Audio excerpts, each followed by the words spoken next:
Bueno, buenas tardes a todas y a todos. Bienvenidos a otra sesión más de este Café con Hielo y Poesía que organizamos dentro de la programación de Agosto Clandestino en uno de nuestros lugares favoritos de la ciudad, que es las librerías en realidad, Santos Ochoa, un espacio de creación también y de compartir esa creación. Y además esta tarde con una invitada muy especial y con Adrián en la mesa, que todos lo conocéis, los que sois de aquí, es el autor de algunos libros que yo creo que están entre los más importantes de la poesía riojana de los últimos 15 años, aunque haya gente que todavía no se los haya leído, así que os pongo deberes. Contamos hoy con la presencia también de otra amiga, María Ángeles Pérez López, que es investigadora, profesora, editora, poeta, un poco todo. Un poco todo, Un sí. poco de todo, como nos gustan en general las personas. Y para hablar de un libro que en muchos sentidos es un acontecimiento o ha sido un acontecimiento para nosotros. Yo estoy convencido de que es uno de los libros que cambian de alguna manera, yo no la obra de la autora, que yo creo que también, sino el devenir un poco de nuestra poesía. Es un libro importante. No es la primera vez que María Ángeles está aquí. En 2018 ya estuvo en el festival, presentó un cuadernito que muchos tendréis, que se llama Mecanismo Animal, y en 2022 colaboró con otra sociedad de malhechores amiga, que es la Cartonera del Escorpión Azul, con este libro Comarca Mínima y un tesorito que tiene Adrián por ahí, sí, que es Cartoneros Errantes, una antología que hicimos dentro del festival. Bueno, también, es verdad. También es del 22. Sí, una antología que hicimos dentro del festival con un taller cartonero. Y efectivamente, también en el homenaje que hicimos a José María Fonellosa, en el que, bueno, se merecía que alguna mujer le contestase, porque eso es así, pero le contestamos también a algunos chicos. Sí. Voy a pasarle ya la palabra a Adrián y vamos a ver un poquito, ¿no? Pero no sé si me dejo algo, aparte de que es la fundadora de una asociación muy necesaria en este país, Genealogías, que ha hecho cofundadora en general, sí, porque somos un grupo muy grande, por suerte, de mujeres poetas, más de 60. Sí, a mí esto me pasa también, todo el mundo piensa que hago yo todo y no puedo hacer nada solo. Entonces, esto es así. Entonces, Adrián, venga, ¿qué hacemos? Sí, pues muy buenas tardes a todos por asistir. Es decir, que estamos como normalmente esta pequeña familia o gran familia, amigos, muchos de ellos escritores y muchos de ellos pues amantes de la literatura, la poesía normalmente, que es lo que más tocamos nosotros desde 4 de agosto. Yo también he ido haciendo, pues recopilando una serie de cosas y me llamó poderosamente la atención una nota del poeta y crítico Eduardo Moga, hablando de María Ángeles, que decía, y él decía directamente, investiga minuciosamente en la forma y la sustancia de las cosas, se sumerge en los tumultos del cuerpo y se afana por decir su sexualidad, esto es, por trasladar sus estremecimientos ensangrentados a la piel de la página. Me parece yo creo que una cosa maravillosa cuando lo leí. Y decir, cuando íbamos forjando lo que era este festival, pues qué personas iban a acudir, qué iban a ser las presentaciones de nuestros cuadernillos, lo que iban a ser los libros que se traen aquí a Santos Ochoa. Y fue cuando me dice mi compañero Enrique, me dice, Adrián, viene María Ángeles Pérez López. Digo, ¿qué? Dice, sí, el libro este que hemos hablado previamente, que tanto nos ha impactado, tanto nos ha gustado. Digo, pues, Enrique, ¿qué quieres que te diga? Me gustaría hacer la presentación, si no hay nadie y tal comprometido. Y dice, pues estamos los dos y perfectamente. Digo, claro, fue la lectura de este libro previamente en diferentes reuniones o encuentros que hemos tenido con otros poetas, como fue cuando estuvimos con Javi Gil, por ejemplo. Sí. Solo había este tema de conversación, que era el libro Mediterráneo de los muertos. Era el tema de conversación que había. Y decía, bueno, vamos a ver, un libro que ha tenido un reconocimiento en su momento, que fue el Premio Internacional de Poesía Margarita Hierro, y después, posteriormente, el de la Fundación... tengo aquí apuntado también. Meléndez Valdés se llama. Sí, que lo tengo aquí. Sí. Después, el 4º Premio Nacional de Poesía Meléndez Valdés, en 2024 también. Claro, pues una cosa así, tiene que haber algo. y esto que te incita, pues vamos a leer el libro. Y después yo decir que conocí a María Ángeles cuando hicimos precisamente en 2018, cuando se presentó este mecanismo animal. Estuvimos después conversando después de la presentación y vamos, conectamos muy bien, sobre todo por el tema de que lo tratamos después de la presentación de la forma de escribir, que en este libro me llamó poderosamente la atención algo que ya es un poco menos usual, no digo que sea inusual, menos usual, unos endecasílabos puros de la forma que los escribía en este cuadernillo, y conectamos muy bien porque es uno de los géneros que más me gusta a mí tocar a la hora de escribir los poemas. Y claro, después ya al leer este libro me quedé un poco al principio, un poco, pues, esta no es María Ángeles que conocí yo en su día. Claro, ves que totalmente rompe el esquema. Y pues no sé cómo definir el libro, pero no importa cómo lo escribas, sino lo que hay, el contenido que hay dentro. Empiezas a leer los poemas que tiene el libro, claro, está con 8 poemas, el libro son 8 poemas, pero claro, me llama poderosamente la atención porque no lo había visto nunca, que tú te lees el poema, termina el poema, notas. Parecía como si fuese un diario, como si fuese un diario de a bordo, no sé cómo definirlo, pero vamos, una cosa que yo decía, el día que esté María Ángeles, quiero que nos explique todo, porque vamos, ¿quién mejor que la autora para definir lo que para mí es uno de los libros que no es decir, han marcado un antes ni van a marcar un después, pero es un excelente libro, para mí puede marcar respecto, sobre todo, como fue el caso mío, de leer un tipo de una poesía, como era este mecanismo animal, y encontrarme con esto otro.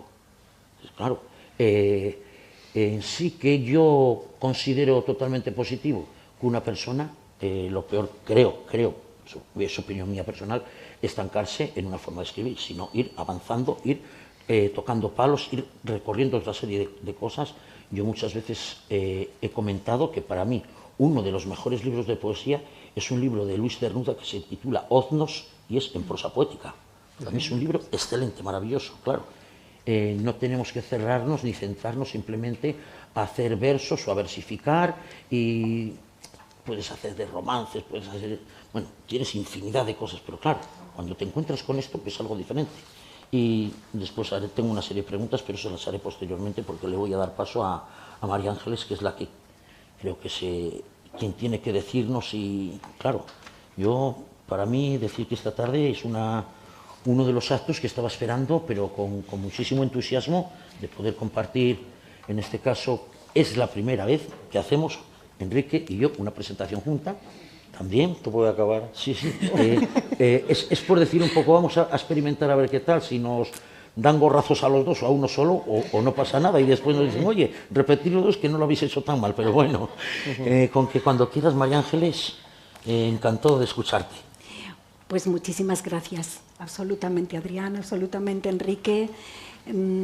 Gracias Agosto Clandestino por inventar espacios para que nos encontremos, para que compartamos, para que aquello que nos puede resultar esencial en un momento dado tenga presencia. Gracias a cada una de las personas que están aquí, a los amigos queridísimos de Logroño, de otras partes que nos hemos ido cruzando en diversos lugares de la geografía poética, ¿verdad? A esa flotilla de Pamplona, como se han nombrado a sí mismos, que han venido, y bueno, ha sido una alegría enorme, a poetas muy admirados de la ciudad, admiradas de la ciudad, que están aquí. Bueno, de verdad que agradezco inmensamente.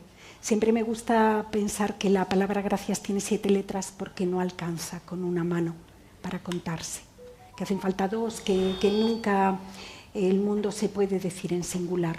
Esa experiencia fue creciendo con el tiempo, y de las preguntas y de las cuestiones que ahora planteaba Adrián, pues hay una que fue muy importante, que tomó mucho peso con este libro, y fue la cuestión de la forma. Siempre la forma y el fondo están absolutamente imbricados, ¿no?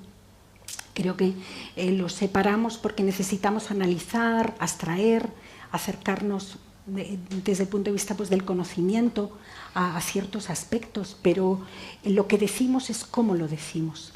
Es aquello que toma carne en el lenguaje Y ahí la poesía es la expresión más intensa, más fuerte que el lenguaje puede tener para alguien, ¿no? Al menos para quien lo enunció, lo escribió, lo necesitó compartir. Y la cuestión entonces de la forma me acompañó como una gran pregunta para este libro.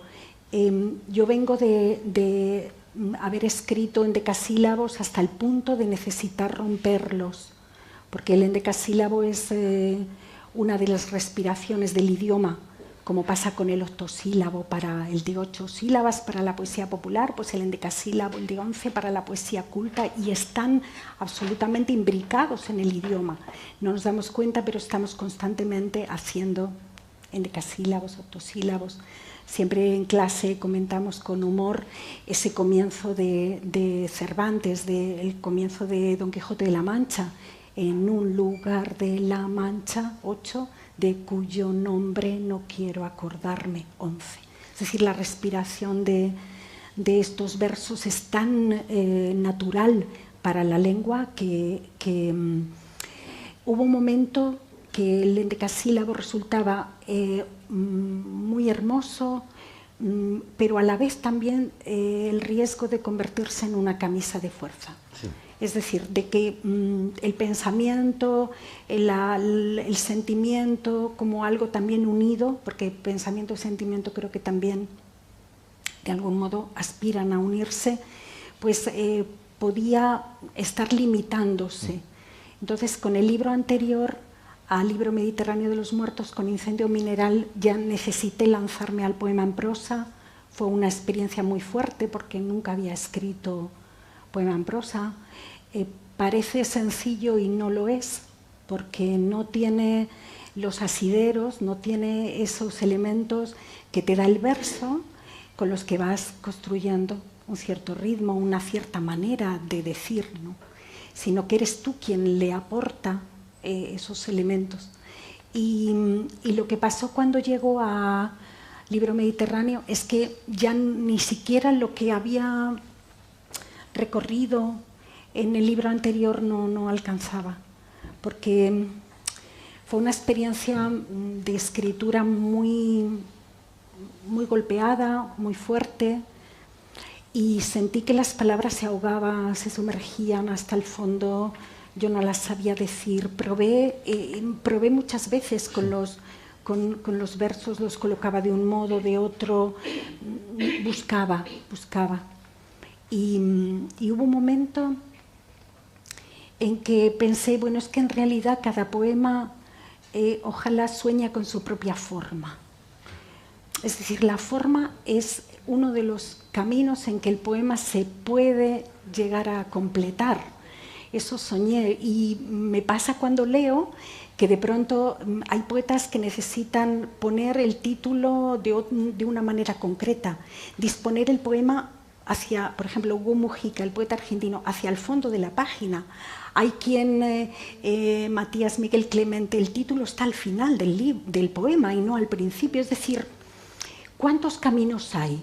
Todos los que podamos explorar y adquieran sentido, adquieran piel, adquieran verdad para quien está escribiendo. Entonces me di cuenta de que en un momento determinado el poema terminaba y no había terminado. Y aparecieron las notas, y las notas no están numeradas, no es que el poema, porque pensé mucho, ¿qué hago? Pongo números. Pero luego dije no, porque en realidad como en la escritura y como lectora necesito que el poema sea una unidad. Y las notas me las imaginé como olas que continuaban después, como si ecos, como diálogos, pequeños textos escritos con el mismo lenguaje que quiere ser poético. Es decir, no son notas explicativas, no son notas académicas, no estoy refiriéndome a qué libros he leído para... No, sino que la nota era como esa ola que continuaba, cuando el mar ha roto en la orilla y luego continúa. Esa parte de espuma que de pronto aflora ahí, ¿no? Entonces me peleé mucho con las notas. ¿Qué hago? ¿Las mantengo? ¿No? el riesgo de que el libro no se pudiera leer, es decir, que resultara demasiado duro para quien entraba, ¿no? Que dijera, notas ahí, me voy a encontrar con un listado bibliográfico. No, no era eso. Y pensé, hay que lanzarse, o sea, hay que correr todo el riesgo que creas que merece la pena. O sea, merece tu pena, vale tu pena, como el poema, como ese gran libro de Juan Gelman, Valer la pena. O sea, aquello en lo que tú pones tu tiempo, lo que fuiste para decir.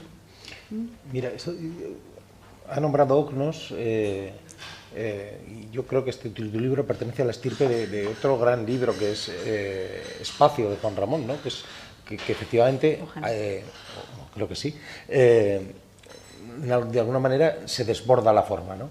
Y te iba a preguntar esto, porque he leído una declaración tuya que me gustó mucho, y es, claro, el libro trata de un tema muy duro. Estamos hablando del Mediterráneo, que ha sido el lugar de articulación de todas nuestras culturas, Sí.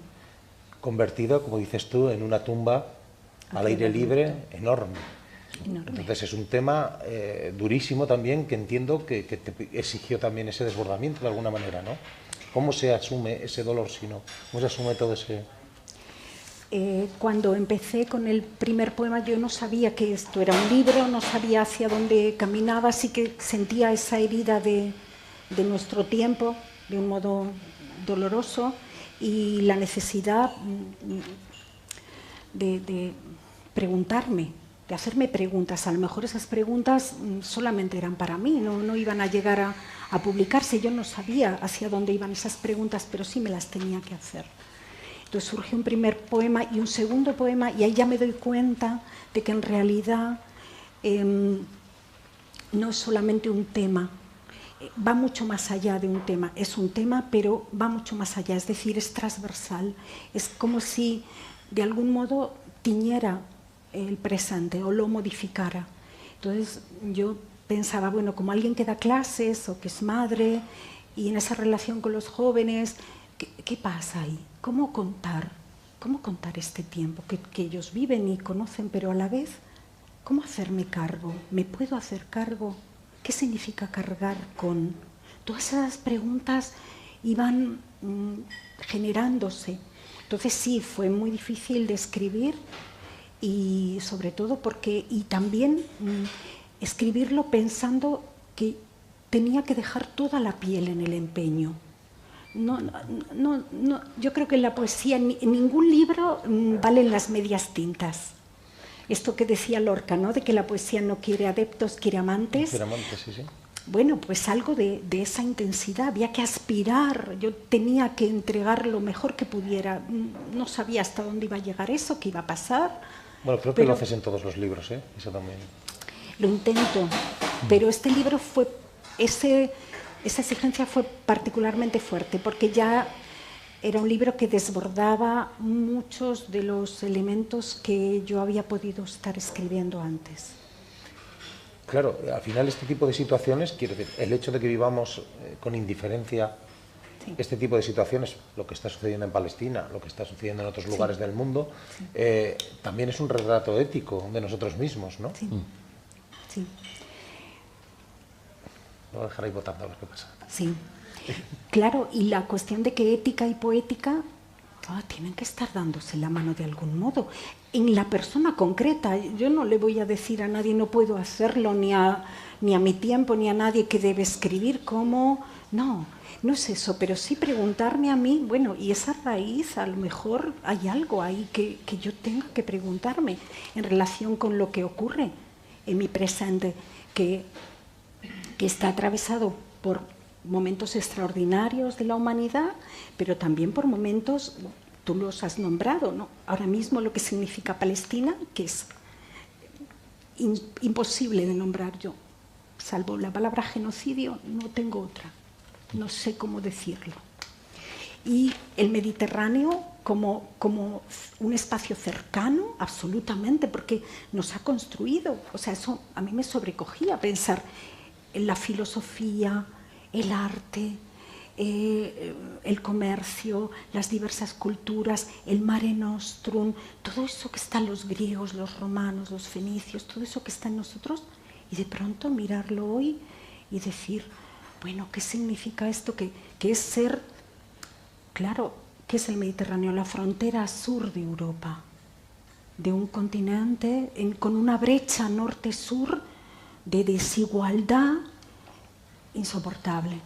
¿Por qué? Porque obliga a que personas estén dispuestas a perderlo todo porque no tienen nada. ¿Quién va a querer salir de su lugar, de su lengua, de sus afectos? Perder la vida, que es todo lo que tenemos, por no tener nada. Eso a mí me parece una cuestión que me atraviesa, ¿no? De muchas maneras. Y entonces el libro fue buscándose. Yo tenía aquí una pregunta también para hacerte. Bueno, de las que tengo prácticamente sin preguntarte, yo pienso que has respondido sin preguntarte todo lo que tenía que preguntarte, pero bueno. Te han mentido, Adrián, te han mentido. No, es que no, con el discurso iba diciendo, ¿para qué voy a preguntar si ha dicho todo ya? Bueno, lo que sí tenía una pregunta que decirte, María Ángeles, si puede de alguna forma este libro, dada la repercusión, porque la repercusión para mí, yo pienso, para mí, que estoy fuera, no digo para ti, que eres la que has tenido que estar ahí, pues es una repercusión pues magnífica. Y si puede este libro, estructuralmente, dar algún tipo de continuidad para repetir algo o hacer algo parecido o similar, no tanto en el tema a lo mejor, o sí, pero sí en la forma, aunque trates otro tipo de temas, pero sí en la forma que has hecho, porque claro, es lo que he dicho, no sé si marcará un antes o un después, pero es un libro totalmente diferente a lo que podemos encontrar en lo que actualmente se está publicando, ya que es una cosa, sobre todo eso, no digo que hay que descubrir, pero es una propia cosa que has hecho tú, y yo creo que es el valor que tiene decir una persona, he hecho yo esta estructura, lo he hecho de esta forma, y ha tenido este logro, porque el libro, los reconocimientos no vienen por nada, hay que hacerlo. ¿Y quién lo hace? No es experimentar, experimentamos muchas cosas, pero es hacerlo de esta forma. Porque claro, yo lo que te comentaba, y estoy de acuerdo con lo que has dicho, tipo lo que son las olas como si fueran notas. Yo te comentaba al principio que parecía como un pequeño diario, después de dicho todo, un pequeño diario porque además cada nota no tiene que ver con la anterior, es la explicación es las que has dado tú, esas pequeñas olas, termina una bien otra, termina otra, y después lo que he comprobado también, que no tiene por qué haber una estructura. En este poema hay 7 notas, en el otro hay 8, o en todos 7 no. Es lo que el poema te marca. Hay que dejarlo. Una vez de que el poema ha terminado, hasta que termina. Y claro, yo lo vi de una forma que el libro me impresionó mucho. Es un libro los que he leído muchas veces. Y normalmente cuando leo un libro una vez o dos ya vale. Pero cuando empiezas a repetir dices, ¿por qué? Porque estás buscando algo. El que estás buscando, algo que no lo has visto todavía. Y por eso hay que hacer un pequeño estudio, un pequeño análisis. Y claro, te he dicho desde que hemos llegado, María Ángeles, que yo me quedé. Eso es cosa de los Pérez, ¿eh? No tengo duda, porque Pérez es hijo de Pedro, que es hijo de piedra, o eso me creo yo. Lo digo porque Pérez soy yo también, por eso. Lo sé, por eso lo digo, porque tú eres Adrián Pérez y yo María Ángeles Pérez, o sea... No son familia, ¿eh? No lo somos, pero sí. Seguro que sí. Claro. No lo somos, pero sí, es decir, en el fondo, sí. O sea, esta cuestión de la humanidad, esta cuestión de los vínculos, bueno... Cada quien es un mundo, cada quien es diferente, es individual, pero a la vez, o sea, ¿cómo pensarnos si no es en lo colectivo? Si no es, porque nadie podría ni hablar solo, ni vivir solo, me parece, ¿no? Que es una de las grandes cuestiones de nuestro tiempo. Un tiempo que habla de lo individual por encima de todo y olvida que nada de eso tiene sentido. Los bosques, que sabemos que se comunican entre ellos, ¿no? Sí. A través de las raíces, información imprescindible. Desde nutrientes se envían, es decir, esto, la red, esto hermoso que llamamos una red, un tejido, un conjunto, un vínculo, ¿no? que creemos, yo creo en eso, ¿no? Y que la poesía es un modo de acercar, es un modo de acercar también a quienes están muy, muy lejos. Entonces, lo que comentabas, Adrián, pues te agradezco muchísimo, porque cuando terminé el libro me pregunté si realmente podría tener algún lector, sí, honestamente, porque es un libro... Una serie de dudas, que es sí. Cuando haces una cosa nueva, esa serie de dudas, a ver cómo puede ser la aceptación, cómo no puede ser, y claro, después te encuentras con el reconocimiento. El contraste de un libro tan duro, sí. Un libro duro, un libro difícil, y recibe un premio importante desde el minuto uno, una atención, bueno, venías de un premio nacional que tampoco es cosa pequeña, que era que entiendo que es un reconocimiento y también es una responsabilidad, ya no puedes bajar el nivel de alguna manera, ¿no? Entonces es curioso que un libro tan duro, que un libro que habla y que nos desnuda éticamente, reciba un reconocimiento masivo en poesía, entendedme. Ya. Yo sentí que me desnudaba, no sé a los demás, pero yo sentí que sí, que me desnudaba, que toda la piel estaba entregada, que todo lo que... Por eso, cuando la nota termina es porque no había posibilidad de continuar. Y los 8 poemas yo también pensé, bueno, es un libro relativamente breve, es verdad que son poemas en prosa, extensos, algunos muy extensos. Yo dije, bueno, que esto no se va a poder publicar. Es decir, poemas tan extensos, solo 8, con notas finales, que además de pronto hay tildes mal colocadas. ¿Por qué? Porque la tilde necesitaba ser parte de lo que se expresa. Entonces hay un momento en uno de los poemas que la tilde aparece, ese signito que ponemos para Adrián, para Pérez, ¿no? Eso que ponemos, esta cosita diminuta que aparecía ahí y era expresivo también.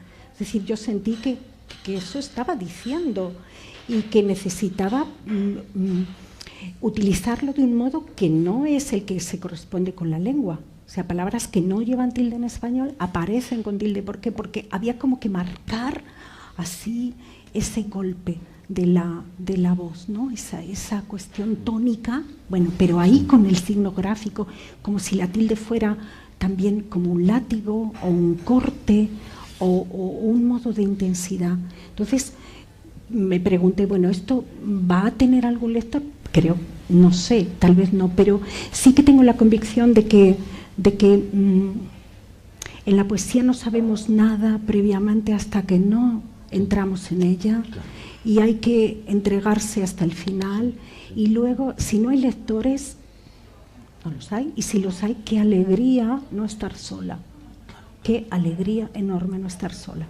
Pero podría haber ocurrido estar solo, ¿no? Eso podría ocurrir. Y entonces, más que el peso del Premio Nacional, lo que sentía era la responsabilidad no sé si es la palabra, o quizás sí, ¿Desde esta posición puedo hacer esto? Más que eso, si las palabras, si lo que ocurre es una experiencia de ahogo, de asfixia, de que no puedes nombrar porque arde la boca, entonces eso tiene que estar ardiendo en el lenguaje, tiene que arder. No puede ser que las palabras sean las mismas y queden como si nada. No, no es eso, es que las palabras también tienen que estar absolutamente conmocionadas, golpeadas, atravesadas por lo que estaba viviéndose, ¿no? Y así fue. Que nos lea algo, ¿no? Sí, ¿os parece? Sí, creo que es. ¿Te parece? ¿Podría leernos? Sí. ¿Algún poema quieres en particular? No. Eso se suele decir cuando uno va aquí en La Rioja, cuando uno trae a algún invitado y tal, dice, a ver, ¿qué vino le pido, qué vino no le pido? Y coges y le dices al camarero, sorpréndeme porque sabes que es todo Rioja y sabes que va a ser bueno. Pues aquí es lo mismo, sorpréndenos porque sabemos lo que hay. Así que claro, María Ángeles. Bueno, muchísimas gracias. Voy a leer un poema con las notas, si me lo permitís. Es un poema largo, pido por favor eso acompañar. Dices la página por la... Sí.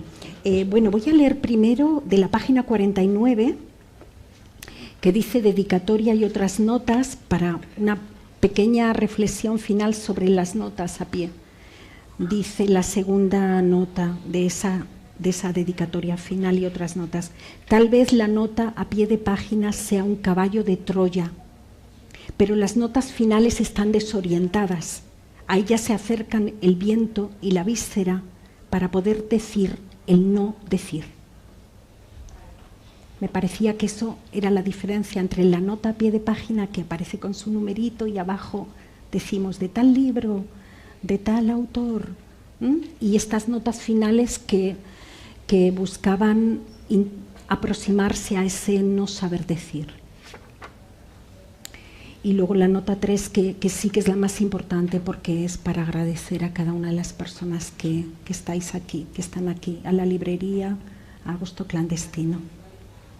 La última nota es la nota 3 del final. La última nota es siempre la primera, y esto no sería posible sin tu cuerpo, porque esto no es mi cuerpo sino el tuyo. Lo que siempre has de hallar y nos reúne.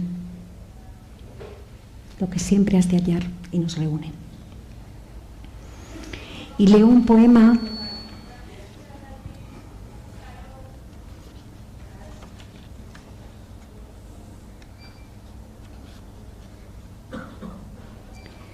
titulado Partitura de los desplazamientos. Es la página 32 del libro, para si alguien lo tiene.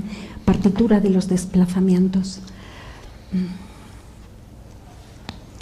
De pronto, bueno, esta idea de que estamos en suelo firme, pero a la vez las placas se mueven debajo de nosotros, ¿no?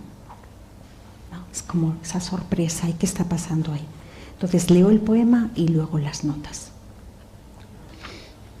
Partitura de los desplazamientos. Las uñas se desplazan como los continentes. Atraviesan el aire y lo deshilan.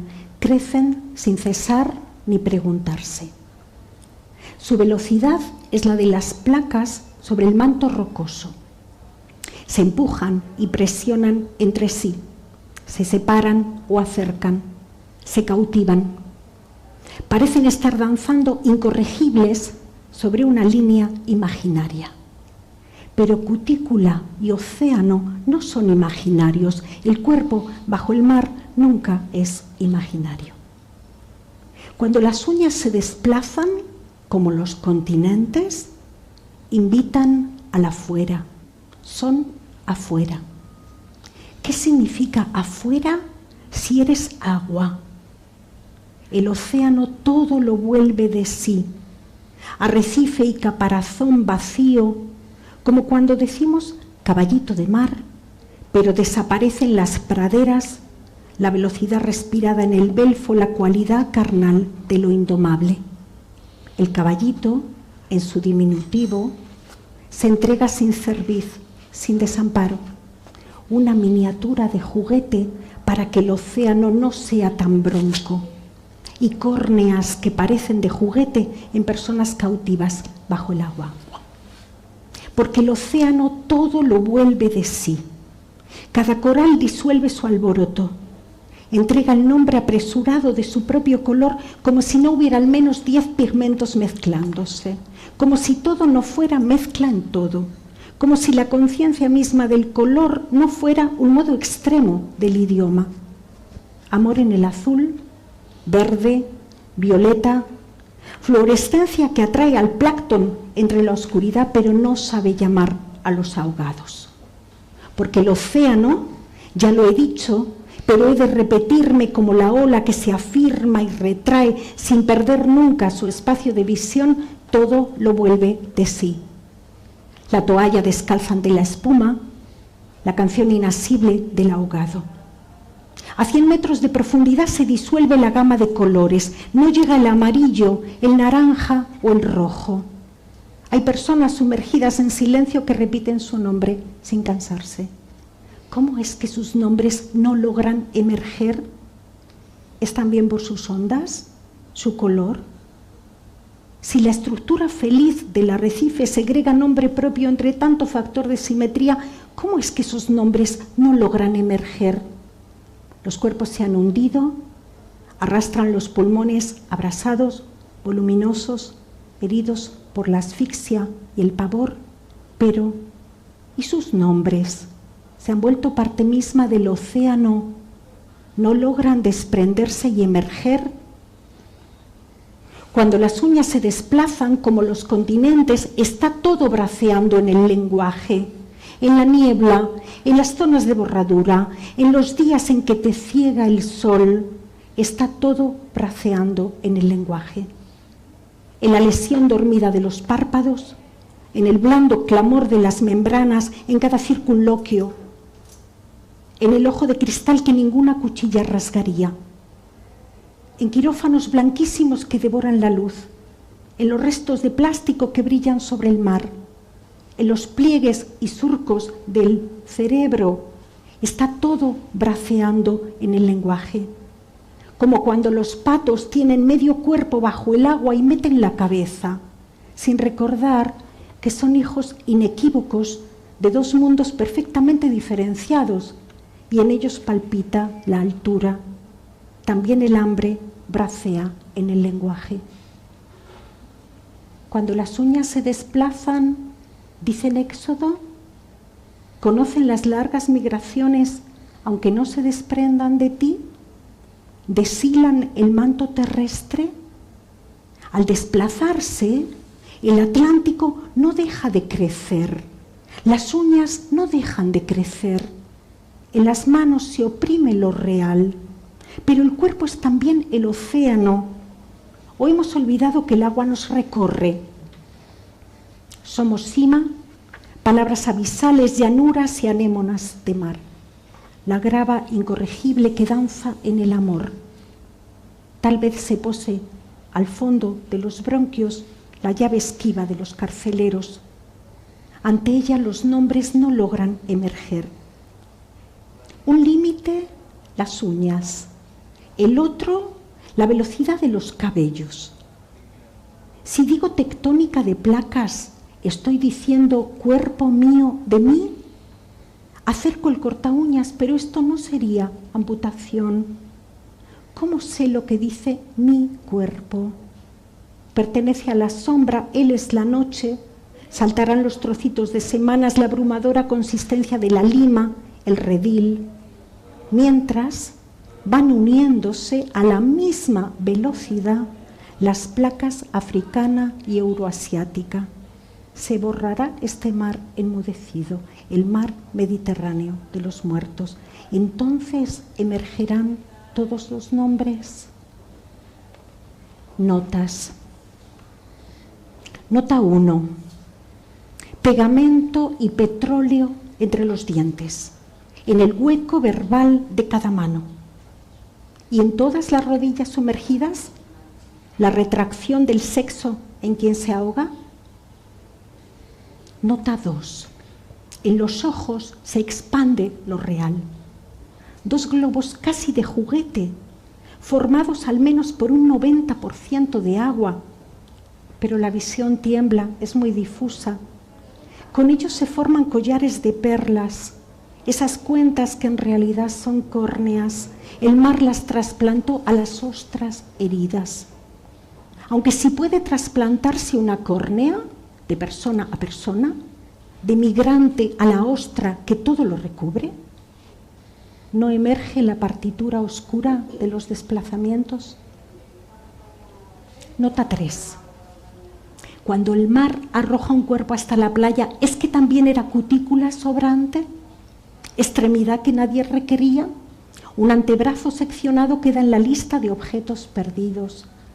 10.000 niños perdidos atravesando Europa, como quien pierde un paraguas o las gafas de cerca. Nota 4. Con Anne Carson pediré piedad por el océano. Entraré de rodillas manchando con mi piel la superficie roja de las algas. Nota 5. Arde el agua en la boca del ahogado. La astilla atravesada ante la tráquea, la delación, el pórtico violento. Arde un bosque carnal y desasido. Nota 6. Lo anotó Jaime Sáenz. Nada puedo saber de este cuerpo, de mí, con cartílagos y uñas que crecen sin cesar. Nota 7.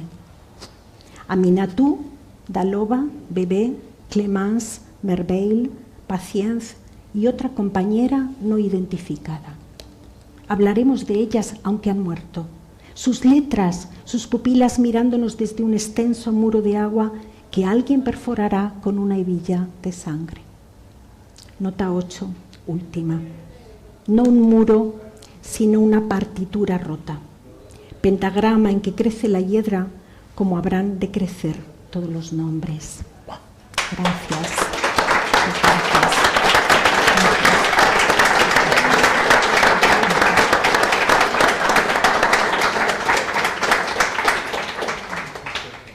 Si alguien quiere hacer alguna pregunta. Es el momento, si os habéis quedado con el Es el espíritu de hacer momento. preguntas. Yo quiero hacer una pregunta. Pedro. Con los años el cerebro se va endureciendo y te juro que me ha costado memorizar el título de este libro. Me ha costado memorizar el título de este libro. Y luego con las explicaciones de Enrique y la tuya, más o menos. Pero la pregunta que yo te hago, este título, como decías al principio de los poetas, ¿lo has concebido al principio de la creación, en medio de la creación o después de la finalización del libro? Al final no sabía cómo llamarlo y estoy convencida de que la escritura es como la otra cara, a veces feliz, a veces atormentada, o ambos elementos de la lectura, ¿no? que son esas dos caras de una moneda. Entonces, resonaron muy fuerte otros libros de los muertos. Resonó muy fuerte el libro egipcio de los muertos, el libro tibetano de los muertos y en especial un libro que se titula El libro centroamericano de los muertos. Es un libro excepcional de un poeta de Chiapas, México, llamado Balán Rodrigo. Él da cuenta de lo que significa, ganó el premio Aguascalientes en México, está publicado por el Fondo de Cultura Económica y es un libro que da cuenta de la tragedia de la migración, en este caso de Centroamérica hacia Estados Unidos, atravesando México, que es pues uno de los viajes más mortíferos que tienen las migraciones ilegales en el mundo, que tienen muchos lugares de dolor y ese es uno de los lugares de dolor, ¿no? Me parecía que el Mediterráneo tenía que, de alguna manera, no sé cómo explicarlo, dar cuenta también de esa tradición de libros, es decir, son libros, el libro egipcio, el libro tibetano en relación con ese paso hacia la muerte y el libro centroamericano. Entonces, la última nota de este libro, o sea, ya al final, no dentro de los poemas, sino en eso que se llama dedicatoria y otras notas, la última dice: a Balán Rodrigo y los libros precedentes de los tantos muertos, estos signos que no, con tilde, silencia, con tilde, el agua, como queriendo que pasara eso, ¿no? Con estas tildes mal colocadas deliberadamente. Entonces de ahí viene el título. De pronto al final me di cuenta de que este libro tiene que ver con contextos muy concretos, pero tiene que ver también con algo más amplio que es mundial, ¿no? Que es internacional, o que tiene que ver con lo que significan las brechas económicas, las posibilidades de salir de dictaduras, de salir de represión, de salir de la pobreza, de las crisis climáticas, de las migraciones como una de las grandes cuestiones de nuestro tiempo y seguramente pues de modo inmediato, ¿no? Del futuro más cercano, porque estamos en un mundo muy desigual y con oportunidades muy desiguales. Yo trabajo literatura hispanoamericana. En la Universidad de Salamanca he tenido oportunidad de viajar a algunos de los países americanos y pasar cierto tiempo, y la desigualdad es una herida enorme.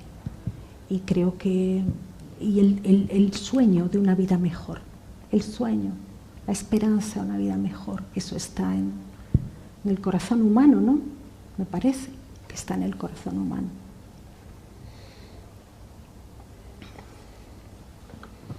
¿Alguien quiere decir algo más? La verdad que sí. Mira ahí en el centro, Gemma.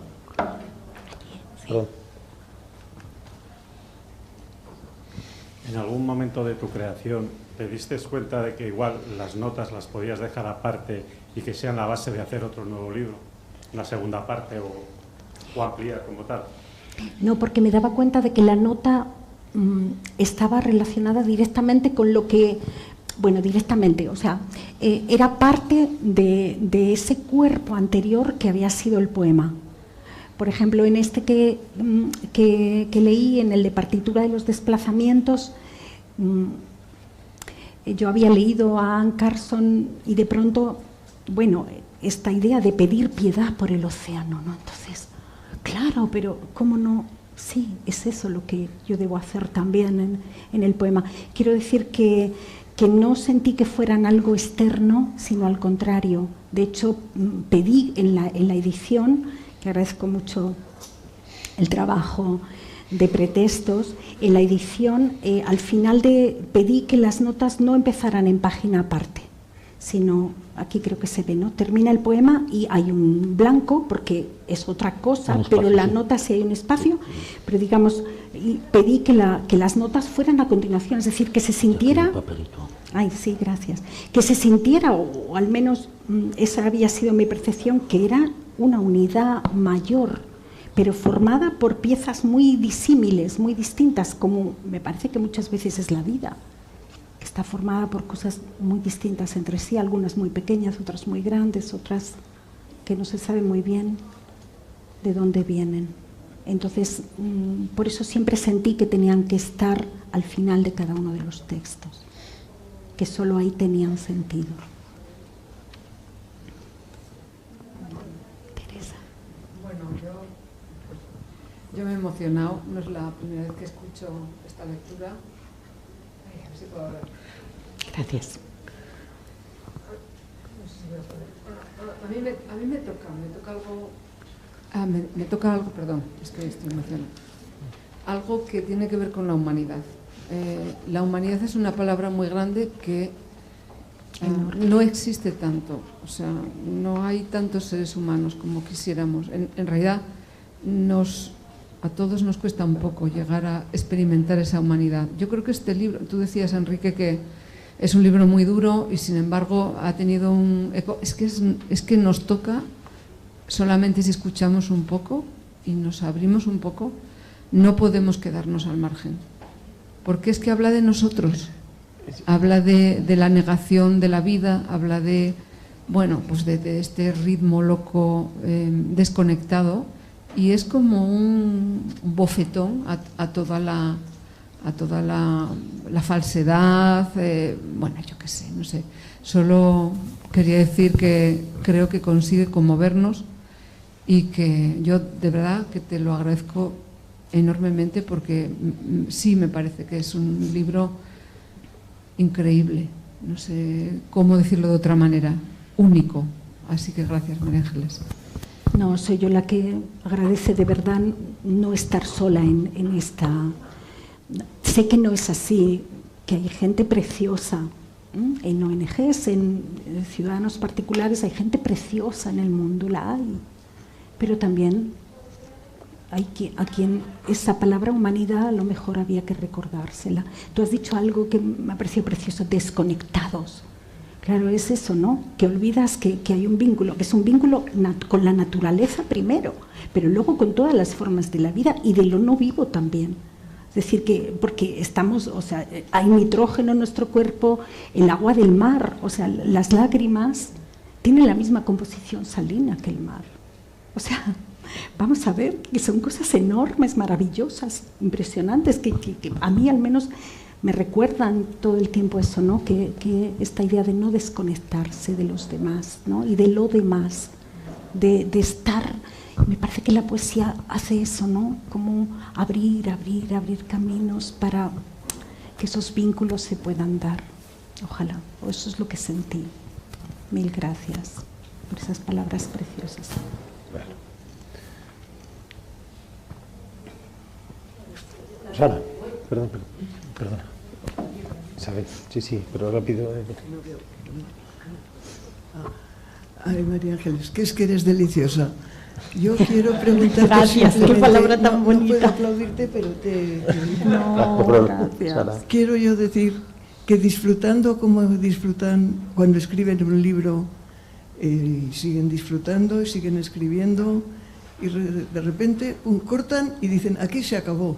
¿Cuándo cogen esa idea? Porque el lector está disfrutando leyéndolo y se acaba el libro. Ya. Hombre,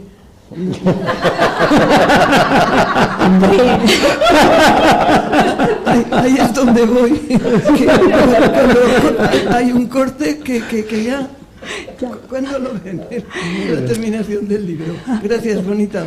A ti, de verdad, absolutamente. Ya te vale, has puesto, sí, acabado. Vamos. Pues es una pregunta muy difícil de contestar, sí. Yo creo que cuando sientes que todo lo que pudieras añadir es repetición, es innecesario. O sea, la poesía tiene esta cuestión, claro, es un hecho de lenguaje, lo hacen las palabras, pero tienen que ser palabras que alguien necesite poner en el mundo, poner en el aire, poner en el papel, ¿no? ¿Cuántas palabras hay? Pero no es eso, me parece a mí que es algo mucho más grande y necesario, y por eso hay voces desde el pasado que nos pueden estar acompañando, de poetas que dices, me acompañan, me he tatuado su verso, lo releo. Entonces, ¿cuándo terminar? Cuando al sentir que no es posible, que no puedo llegar más lejos.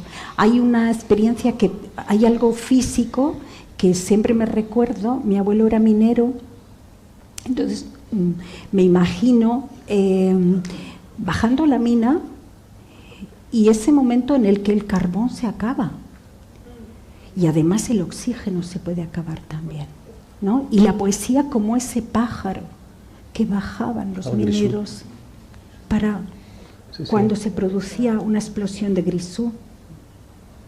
Mi padre vive porque mi abuelo perdió a su primer hijo, mis abuelos perdieron a su hijo mayor, y el día que era el entierro de ese hijo mayor hubo una explosión de Grisú y el compañero que ocupaba el lugar de mi abuelo murió. Y por eso, bueno, digamos que a veces la muerte trae la vida. ¿Cómo explicar eso? Que es tan grande, ¿no? La vida. Entonces, ¿cuándo terminar? Cuando honestamente te tienes que decir, no te recrees. Cuidado con la mano, o sea, yo eso me lo digo a mí misma. Cuidado con la mano cuando vas sola, ay. Porque de pronto, o sea, puedes llenarlo de palabras muy bonitas o yo qué sé, pero a lo mejor no son necesarias. Entonces, preguntarte eso, ¿terminó? ¿Ya no hay más que excavar? ¿No hay más? ¿No puedes aportar nada? El silencio. El silencio.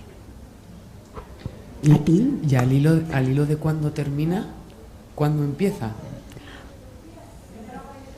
Pues también con este poema en concreto, el que he leído, Partitura de los desplazamientos, empieza por una conversación con mi hijo físico, el mayor, que hablando de las placas tectónicas, y resulta que me empieza a contar y le empiezo a preguntar, y el modo como se mide el movimiento anual es el crecimiento de las uñas humanas. Digamos que se establece eso, no sé si es el máximo o el mínimo, entre lo que crecen los cabellos y lo que crecen las uñas. Esos poquitos, eso sería la medida. Entonces de pronto me quedo, le escucho y digo, pero siempre necesitamos entender el mundo desde nosotros, es decir, desde nuestra vivencia, ¿no? Por ejemplo, el cuerpo. Es como que tuviéramos siempre que traer cualquier elemento para hacerlo para nuestro. Dimensionarlo, ¿no? Sí. Y entonces, de ahí, de las placas, de empezar a leer y las uñas, y empieza el poema, y luego me di cuenta, leyendo sobre el tema, que no lo sabía cuando empecé el poema, porque luego empiezo a investigar, a buscar, es como si estuvieras ahí cavando, ¿no? En la mina, dándote de cabezazos contra la piedra a ver si algo brilla, y es el carbón, y o algo que reconozcas como carbón y puedes llevar para... Entonces, en esa búsqueda de pronto empiezo a leer que el Atlántico está creciendo, o sea, y dentro de miles de años, no sé explicarlo bien, perdón, pero el mar Mediterráneo va a desaparecer. Entonces yo me quedo clavada en la silla y digo, claro, tiene que ocurrir. Y me sobrecoge, ¿no? Y ahí está el final del poema y digo, ese es el final, porque si eso va a ocurrir, entonces, bueno, todos esos nombres tendrán que emerger. no podrán haberse perdido, no se pueden perder. Se puede perder esa memoria, ¿no?, de dolor, porque es una de las, en mi opinión, ignominias de nuestro presente. Que no haya rostro, que no haya nombre, que no haya condición de humanidad. Que borremos rasgos de persona a quien tiene rasgos de persona. Que sea una cifra, que sea una estadística. Eso fue decir, entonces el poema sabía más que yo, o el mundo sabe más y solo lo puedo acompañar. A ti. ¿Quieres? Sí, pásale, vete aquí, Isabel. Sí, no, era lo que iba a comentar, iba en ese sentido, ¿no? Es un oleaje en el que te has sumergido. No, por lo menos mientras lo ibas leyendo yo te veía ahí inmersa, viviéndolo. Y muchas veces, alguna vez he oído esa pregunta, ¿te sientes en el derecho de ponerte, de hablar de algo que tú no estás viviendo? No es cierto, porque lo estás viviendo, no a nivel físico exactamente como ellos, no nos toca esa parte, pero emocionalmente la vives y te sumerges y lo has hecho sentir, y ahí está esa escritura honesta, ¿no? Y creo que si no es así, no podríamos hablar de ello, o no deberíamos hablar de ello. No deberíamos hablar. Y nos lo has hecho sentir, y gracias. No, gracias a ti, Isabel, de verdad, porque sí creo que la poesía, el arte nos enseña, me parece, ¿no?, o comparte con nosotros que dolores y alegrías y elementos de vidas muy lejanas y otras muy cercanas podemos hacerlos nuestros, los hacemos nuestros, de hecho los llevamos a nuestro terreno, ¿no? Cuando decimos no leemos, sino que nos leemos, cada quien lee de alguna manera encontrándose con eso que lee, abrazándolo de algún modo desde su experiencia, desde su historia, desde su recorrido, ¿no? Entonces sí creo que sin querer ocupar ese lugar, porque no es un libro testimonial, no es un libro de testimonio, pero sí pensando que podemos acercar o que nos puede tocar de alguna manera, ¿no? Y que igual que todos los demás elementos, la alegría y el amor y el paso del tiempo y todo lo demás que puede entrar en la poesía, que entra en la poesía, también esta herida del presente puede entrar. Sí, bueno, yo una reflexión y una pregunta. La reflexión ha sido a raíz de lo que has comentado antes, ¿no?, de cuándo das por terminado un libro, ¿no?, a la hora de escribir. Pero me ha gustado mucho porque yo te estaba escuchando y pensaba, ¿y cuándo das por terminado una lectura, ¿no?, o una escucha? Porque fue, o sea, digamos el acercamiento, el encuentro con este libro fue escucharte justamente este poema, recitarlo la primera vez. Y yo dije, bueno, me quedé ahí enganchada. Y ya pues luego lo he leído. Y después de leerlo he vuelto a escucharte, pero he vuelto a escucharte con tus reflexiones y con tus explicaciones y me ha parecido maravilloso. O sea, eso es la reflexión. Y la pregunta que viene al hilo de lo que decía, bueno, esto también viene al hilo de lo que decía Adriano, de leer y releer, porque es para releer, o sea, es uno de estos libros para releer. Pero la pregunta a la hora de la forma, porque claro, yo sí que vi que tenía similitudes o con Anne Carson, ¿no? Y entonces quisiera saber exactamente, bueno, igual no es una lectura en concreto, pero que me contaras un poquito, que nos contaras un poquito, a ver qué, ¿no?, qué conexión hay ahí. Bueno, en cuanto a la reflexión, mil gracias, porque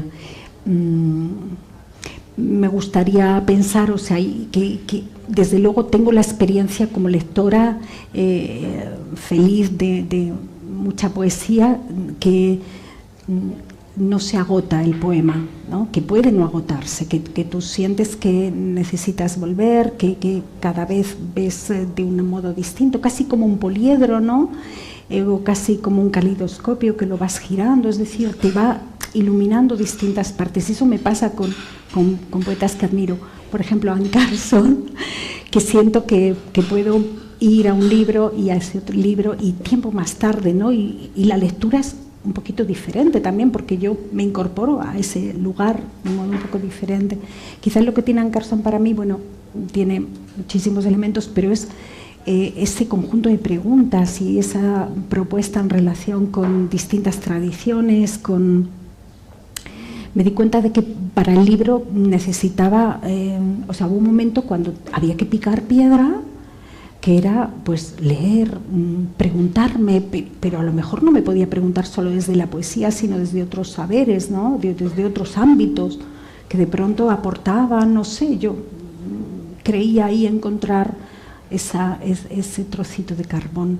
Y luego también en ella pues la experimentación, el sentido porque a veces decimos experimentación y parece que fuese algo vacío, ¿no? O sea, jugar por jugar. Bueno, el juego en sí es necesario para aprender, pero experimentar es decir, preguntarle al lenguaje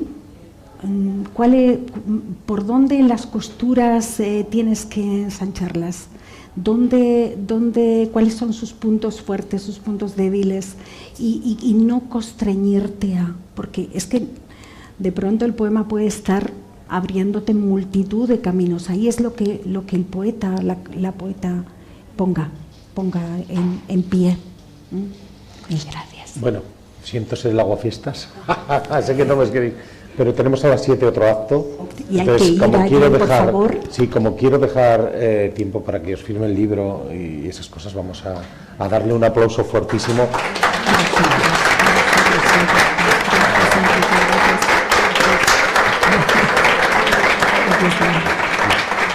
Os recomiendo mucho la relectura, ya no la lectura de este libro, la relectura de este libro, y os cito ahora, si queréis, en un ratito a las 7 en el Instituto Riojano de la Juventud, para disfrutar de la poesía de Suán Bello y José Blanco, que nos acompaña aquí. Nada, gracias a todos. Ahora vamos corriendo a escuchar, ¿eh? No nos